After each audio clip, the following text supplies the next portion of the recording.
Dans le cadre de l'implémentation de la loi sur la croissance et les opportunités en Afrique, AGOA, le ministre du Commerce et de l'Industrie a procédé à l'ouverture de l'atelier de sensibilisation et de vulgarisation de la loi américaine en Côte d'Ivoire. La cérémonie d'ouverture a enregistré la présence du président de la Chambre de commerce et d'industrie de Côte d'Ivoire, Famant Touré, et Madame Jessica Daviba, ambassadeur des États-Unis en Côte d'Ivoire. Dr Souleymane Diarra a saisi cette occasion pour rappeler l'importance de l'AGOA dans le cadre du renforcement des liens commerciaux entre la Côte d'Ivoire et les États-Unis d'Amérique. À juste titre, il a noté la nécessité de renforcer les capacités des acteurs économiques locaux, afin de mieux répondre à la demande du marché américain. Le présent atelier constitue une plateforme intéressante de réflexion qui ambitionne de redynamiser les échanges commerciaux entre nos deux pays, a-t-il déclaré, avant de soutenir que cette rencontre d'échange vise également à présenter les défis et enjeux de l'AGOA pour les entreprises ivoiriennes. À cet effet,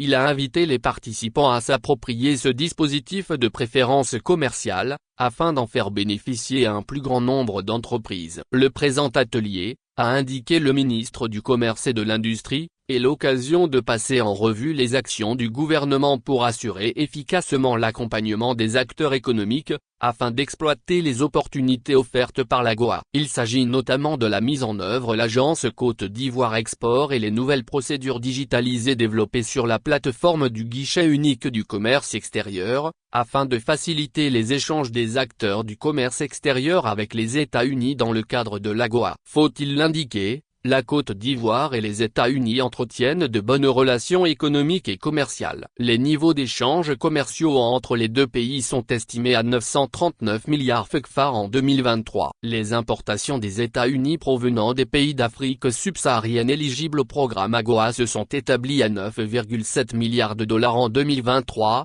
Selon un rapport du Bureau de la représentante au commerce des États-Unis. Le ministre Souleymane Diarra a émis le vœu de la reconduction de l'AGOA en 2025.